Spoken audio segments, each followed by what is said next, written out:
শুক্রবার ইরানের ইস্পাহানে যে হামলা হয়েছে সে বিষয়ে এখনও আনুষ্ঠানিকভাবে কোনো মন্তব্য করেনি ইসরায়েল। এমনকি ইরানও আনুষ্ঠানিকভাবে হামলায় ক্ষয়ক্ষতির বিষয়ে কিছু বলেনি। বরং ইরানে ইসরায়েলি ক্ষেপণাস্ত্র হামলার মার্কিন দাবি উড়িয়ে দিল তেহরান। তবে ইসরায়েলকে সর্বোচ্চ শক্তি দিয়ে জবাব দেওয়ার হুঁশিয়ারি দিয়েছে দেশটি। ইরানের স্বার্থের বিরুদ্ধে ইসরায়েল কোনো পদক্ষেপ নিলে তাৎক্ষণিকভাবে সর্বোচ্চ শক্তি দিয়ে জবাব দেওয়ার হুঁশিয়ারি দিয়েছেন ইরানের পররাষ্ট্রমন্ত্রী হোসাইন আমির আবদুল্লাহিয়ান। হামলার পর প্রথমবারের মতো গণমাধ্যমে দেওয়া সাক্ষাৎকারে এমন হুঁশিয়ারি দেন তিনি। এছাড়াও তিনি কটাক্ষ করে বলেন, ইসরায়েলের অস্ত্র ইরানের কাছে শিশুদের খেলনার মতো।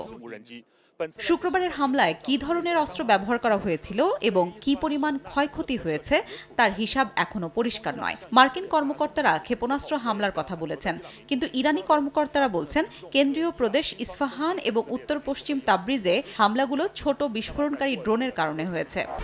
1, 2, 3 ঢাকায় জমি জিতে নিন 100% ক্যাশব্যাক সহ 20 কোটি টাকার পুরস্কার। এদিকে তুর্কি প্রেসিডেন্ট রিসেপ তাইপ এরদোয়ান বলেছেন, ইরান কিংবা ইসরায়েল কেউই সঠিক তথ্য দিচ্ছে না। ইরান বা ইসরায়েল কেউ আনুষ্ঠানিকভাবে হামলায় ক্ষয়ক্ষতির বিষয়ে কথা না বলায় তুর্কি প্রেসিডেন্ট এমন মন্তব্য করেছেন। হাফসাতুন্নেসা, সময় সংবাদ।